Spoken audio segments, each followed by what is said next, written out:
आखिर क्यों Indian media से इतनी नफरत करते हैं लोग, दलाल दलाल इतना गुस्सा क्यों है लोगों में। मीडिया को इंडिया में फोर्थ पिलर ऑफ डेमोक्रेसी कहते हैं, यानी कि एक बहुत इंपॉर्टेंट रोल दिया गया है मीडिया को कि भारत की सॉवरेनिटी और पीस हमेशा बरकरार रहे। अगर मीडिया का काम सच बताना है तो फिर जब रैंकिंग और वर्ल्ड कंपैरिजन की बात आती है, हम सबसे पीछे क्यों आते हैं लिस्ट में। As you know, I am the only unbiased and neutral anchor in the country today.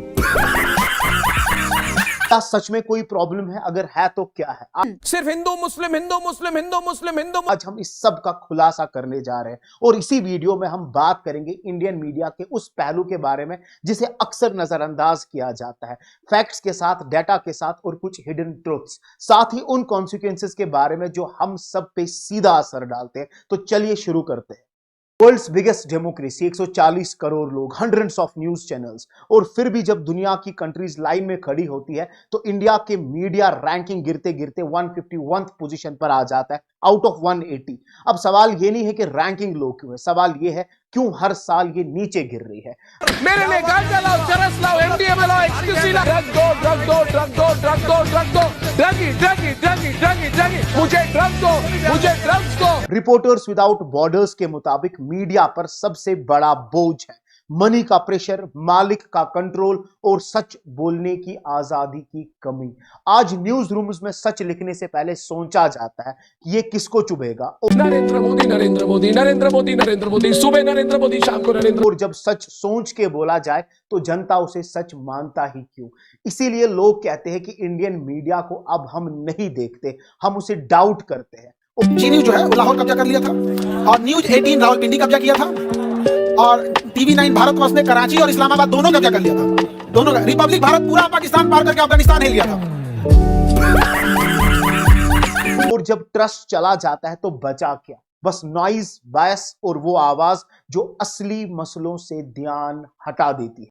हमारे साथ काशी का लाडला, हीराबाद का लाडला, देश के बड़ा प्रधानमंत्री नरेंद्र दामोदर दास मोदी। बोले हो जाएगा प्यार, अब की बार 400 पार। किसी ने लिखा दिल का भंवर करे पुकार, अब की बार 400। मेजर फ्लॉज की बात करते हैं। देखो, प्रॉब्लम ये नहीं है कि इंडिया में मीडिया नहीं है, प्रॉब्लम ये है कि मीडिया सब जगह है, जहां जरूरत है वहां नहीं है। आज प्राइम टाइम डिबेट्स देखो, आवाज सबसे ज्यादा होती है लेकिन सब्सटेंस सबसे कम। गाँव उतर पिलाऊंगा तुम्हें, गाँव उतर, ये टप्पर को गाँव पी ले, तेरे मुंह में अपने पी ले, पानी की जगह पियो, गधेगा, गधों का पी ले तू पानी की जगह, तू पिएगा, गधेगा पिएगा तू पानी। ब्रेकिंग न्यूज का मतलब अब सच नहीं, स्पीड और शाउटिंग मैच बन गया है। रिश्तों के भी रूप बदलते हैं। ओवरवेट वाली ह्यूज मार्जिन ए बदतमीज शट अप कर रहा है मोटा। Okay is not an answer. You bastard, let me Keep quiet and watch your bloody tongue. You frustrated Pakistani. और ये सब होता क्यों है? क्योंकि अब एक न्यूज रूम इन्फॉर्म करने के लिए नहीं, इन्फ्लुएंस करने के लिए होती जा रही है। किसी कॉर्पोरेट का एड हो, किसी पार्टी का नैरेटिव या टीआरपी का प्रेशर, सब अपना अपना एंगल भेज रहे हैं।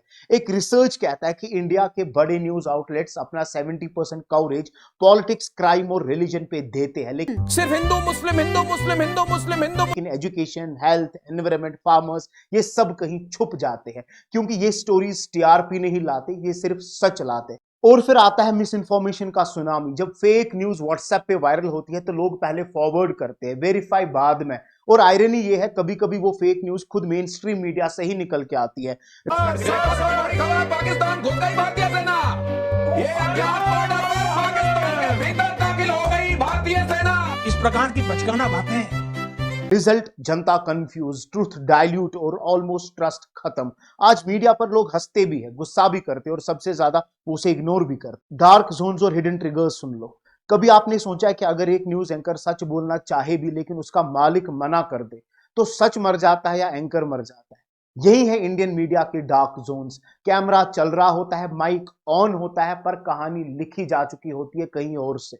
इंडिया के सिर्फ कुछ ही बड़े न्यूज ग्रुप्स, नाम नहीं लूंगा, वो पूरे न्यूज नेशनल स्पेस को कंट्रोल करते हैं और इनके पीछे है बड़े कॉर्पोरेट्स जिन्हें पॉलिटिक्स से लेके पॉलिसी तक सबसे फायदा होता है। जहां पैसा और पावर मिल जाए वहां सच के बोलने की गुंजाइश कम रहती है। अब सोचो, एक जर्नलिस्ट ग्राउंड से स्टोरी लाता है पर एडिटोरियल डेस्क पे आके ही लाइन बदल जाती है, हेडलाइन सेंसेशनल बना दी जाती है। क्यों? क्योंकि टीआरपी नहीं लाता ये सच, ड्रामा लाता है। बाथरूम घुसोगे ना सुबह सुबह अपना पेट क्लियर करने, ना तुम्हें पानी नसीब होगा और ऊपर छत से मिसाइल भी आने का डर होगा।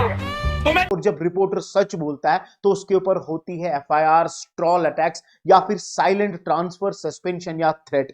रिपोर्टर्स विदाउट बॉर्डर्स ने इंडिया को कुछ ऐसे देशों में रखा है जहां जर्नलिज्म का मतलब होता है एक हाई रिस्क लाइफ जीना। फिर आता है इकोनॉमिक प्रेशर की न्यूज रूम चलाने के लिए एड्स चाहिए, और एड्स मिलते कहां से है? जिनसे पैसा आता है, और पैसा किनके पास होता है? जिनके पास पावर होता है। तो अब आप समझ लीजिए पूरी इक्वेशन। पावर पैसा देता है, पैसा नैरेटिव कंट्रोल करता है, और जब नैरेटिव कंट्रोल हो जाए तो न्यूज कहां न्यूज बचती है, फिर सिर्फ प्रोपेगेंडा बचा रहता है। के अपना अपना नारा लगा रहे हैं, बोल रहे हैं, सभी पार्टियां बोल रही हैं। देश की ये हाल है, मीडिया के ये हाल है कि मीडिया आ गया। मीडिया पे कोई नहीं, बदतमीजी नहीं। और सबसे डेंजरस पार्ट, आजकल सेंसरशिप सिर्फ कानून से नहीं होती, सेल्फ सेंसरशिप से होती है। जर्नलिस्ट खुद सोचता है ये बोल दिया तो नुकसान हो सकता है, और वो अपने अंदर की अपनी आवाज दबा देता है। और यही है सबसे बड़ा डार्क जोन, जहां सच छुप जाता है और फेयर, फंडिंग और फेवर तीनों मिला के डिसाइड करते हैं कि आज की हेडलाइन क्या होगी। आखिर कॉन्सिक्वेंस क्या है इस सब का? एक बात समझ लो, जब मीडिया सच बोलना छोड़ देता है तो देश सुनना भी छोड़ देता है। मीडिया का काम होता है पावर को सवाल करना, पर आज पावर ही मीडिया को डिफाइन कर रहा है। और जब वॉच डॉग नहीं लैप डॉग बन जाए तो डेमोक्रेसी सिर्फ एक शो पीस बन जाती है। सोचो जरा, अगर मीडिया सिर्फ वही दिखाए जो सरकार या कॉर्पोरेट चाहते हैं, तो आम आदमी को अपनी सच्चाई किस मिरर में दिखाई देगी? जो किसान अपने हक के लिए चिल्लाता है, जो स्टूडेंट अपना फ्यूचर मांगता है, उनकी आवाज कभी प्राइम टाइम पे नहीं जाती, क्योंकि उनकी कहानी स्पॉन्सर फ्रेंडली नहीं होती है। और जब सच की जगह सिर्फ शाउटिंग मशीन्स मिलते हैं तो जनता थक जाती है। फिर क्या करती है जनता? फिर न्यूज बंद कर देती है, और जहां न्यूज बंद होती है वहां मिस इन्फॉर्मेशन अपना राज जमा लेती है। व्हाट्सएप और सोशल मीडिया के फॉरवर्ड्स नए ट्रूथ बन जाते हैं, और असली जर्नलिज्म एक ओपिनियन लगने लगता है। रिजल्ट पोलराइजेशन, हेट और डिवाइडेड सोसाइटी। एक देश जहां लोग सच पे नहीं अब नैरेटिव पे लड़ रहे हैं। और सबसे बड़ा नुकसान अकाउंटेबिलिटी का खत्म होना। जो गलत कर रहा है उसे कोई पूछता ही नहीं, क्योंकि पूछने वाला या तो चुप करा दिया गया है या टीआर के बीच खो गया है। और जब मीडिया वीक होती है, देश का कॉन्शियंस भी वीक हो जाता है, क्योंकि मीडिया सिर्फ एक इंडस्ट्री नहीं, वो देश का आईना होता है। और जब आईना धुंधला हो जाए तो गलती लोगों की नहीं, उस धुंध बनी सिस्टम की होती है। सॉल्यूशंस की बात करते हैं, सॉल्यूशंस और होप। देखो, मीडिया पे प्रेशर तो है, पॉलिटिकल भी, कॉर्पोरेट भी, लेकिन एक चीज है सबसे बड़ी पावर जो रखती है, वो है ऑडियंस, वो है जनता। अगर हम बदलेंगे तो मीडिया खुद बदल जाएगी। पहला स्टेप क्या है कि हर चीज पे सवाल करो, क्वेश्चन एवरीथिंग। आपको कोई न्यूज मिलती है तो तुरंत मत मानो, चेक करो दूसरे सोर्स क्या कह रहे हैं। न्यूज किसी चैनल से आए, उसका एंगल समझो, उसके मालिक का नाम देखो। ट्रूथ सिर्फ स्क्रीन पे नहीं मिलता, कभी कभी उसके पीछे लिखा होता है पेड पार्टनरशिप। दूसरा स्टेप क्या है? Support real journalism. Independent journalist और फैक्ट बेस्ड आउटलेट्स को फॉलो करो, चाहे उनके व्यूज आपके कंफर्ट के अगेंस्ट ही क्यों ना हो। उन्हें देखना, शेयर करना या उनका कंटेंट सपोर्ट करना एक वोट देने जैसा है डेमोक्रेसी के लिए। तीसरा step is media literacy. School और कॉलेज में हम फिजिक्स और हिस्ट्री तो पढ़ाते हैं, फेक न्यूज कैसे पहचाने, डेमोक्रेसी के फोर्थ पिलर को अकाउंटेबल कैसे ठहराए, ये कोई नहीं सिखाता। अगर हम अपने बच्चों को ये सिखा दे तो अगली जनरेशन को कोई मैनिपुलेट कर ही नहीं पाएगा। और चौथा जो सबसे इंपॉर्टेंट है, डर से ऊपर उठना। जर्नलिस्ट के लिए लिखना मुश्किल है, लेकिन रीडर के लिए सच डिमांड करना भी हिम्मत चाहता है। अगर हम चुप रहे तो हम भी उस सिस्टम का हिस्सा बन जाते हैं जिसे हम क्रिटिसाइज करते हैं। दोस्तों, मीडिया को ठीक करने का फॉर्मूला कॉम्प्लिकेटेड नहीं है, सिर्फ इतना सा है कि सच बोलने वाले को कभी अकेला मत छोड़ो। हर लाइक, हर व्यू, हर शेयर एक सिग्नल है कि लोगों को अभी भी सच चाहिए। और याद रखो, मीडिया देश का आईना होता है और उसका रिफ्लेक्शन हम होते हैं। अगर हम क्लियर सोचेंगे तो तस्वीर भी साफ दिखाई देगी। तो करना क्या है? शुरू करो, चेक करो, सवाल करो और ऑलवेज डिमांड बेटर। क्योंकि जब आवाज आवाज से मिलती है दोस्तों, तभी एक रियल भारत बनता है, रियल मीडिया दिखता है। और अगर वीडियो पसंद आए हो तो वीडियो को शेयर करो और सब्सक्राइब करो खुरम्स खास को। और हम मिलते हैं अगली सैटरडे को किसी और सच्चाई के साथ, किसी और वीडियो में।